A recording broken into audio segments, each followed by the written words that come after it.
Hi, I'm Nicholas Shaw.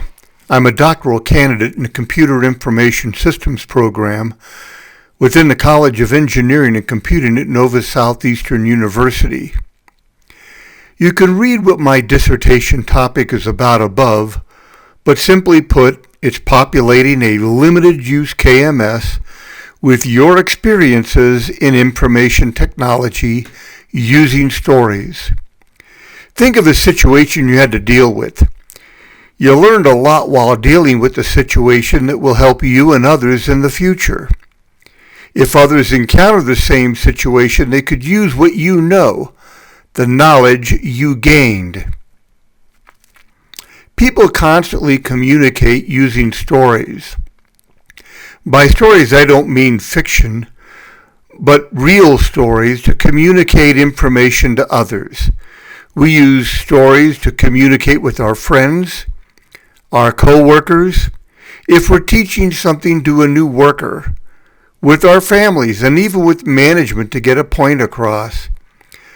Unfortunately, KMSs typically operate on a problem resolution format. It isn't how we think, nor is it how we communicate. This may be why the majority of the research says that tacit knowledge, your experiences, can't be put into a KMS. People don't like a problem resolution format. This short story provides a difference between a problem resolution format and a story. The lesson learned in this example is more likely to be remembered than a simple what happened and how was it resolved, which is a problem resolution format. It's also more interesting for the individual who's writing it. They can tell a story for those who are reading it. Stories can be of varying lengths. The contributor answers questions in the KMS framework by filling in text blocks, and at the end, the KMS framework creates a story that you, the contributor, can edit afterwards. I'll give you a few seconds to go ahead and read this story just to get an idea. Stories could be significantly longer, but I wanted to keep it the size of one slide.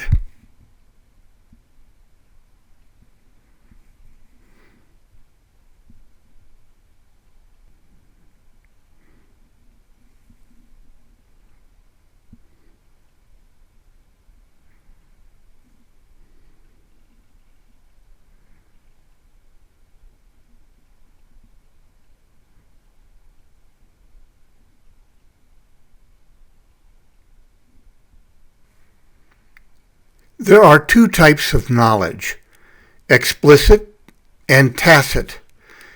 Explicit knowledge is everything you read or see on the internet or a Kindle book you read. Tacit knowledge, on the other hand, only resides in your head.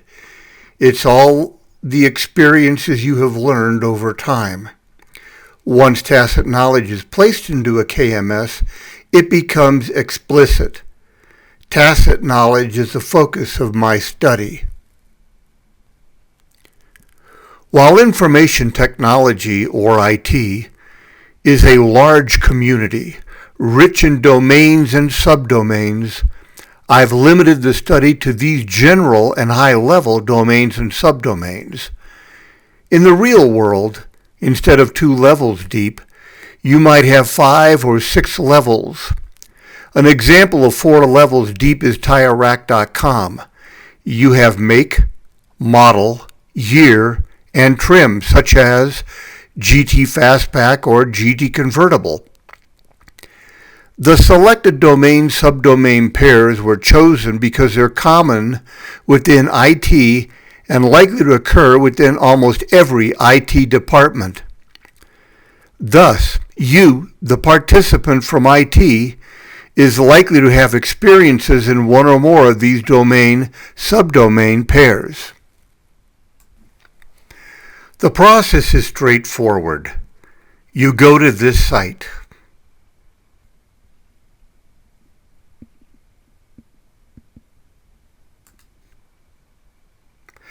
That is docharley.com. There are 2 options. Sign in and new user. If you are a new user, you will be taken to a screen to enter in a valid email address. Please do not provide a company email address, as I do not want to know where you work. You will provide your gender, an age range such as 18 to 30, and a region where you live. This is collected for statistical purposes, i.e., there were 20 males and 30 females that participated, etc. Once that is complete, you will have the opportunity to review the waiver of documentation for informed consent. If you select yes, then you will be shown the informed consent. This document spells out the study, your part in the study, your rights, the data that is collected about you, how it is used, and how it will be protected. If you select no, then you will return to the home page where you will sign in using your email address and the password you created. If you selected yes to review the consent, then when you're finished, you will go back to sign in on the home page. This ties anything you do to the participant number, or P&O, that was created when you created your account. Going forward, it is the P&O that will be used in your stories and survey. Once you are signed in, you will go directly to the experiment and create stories. However, you can view the informed consent at any time from any page in the KMS framework. If you wish additional information, send me a request at NS, that is November Sierra 201 at nova.edu. This email address is also on the home page of the site, and I will send you a user guide and additional information on the study, as well as answer your questions. The experiment is simplistic and utilizes a simple framework to elicit your stories. At the end, the KMS will construct your story from your input. You can edit your story or submit it. You may create as many stories as you wish. If you choose not to create any more stories, then when asked if you wish to create another story, you select no and you will be taken to the survey. Please complete the survey, as this is how I determine if my study is successful or not.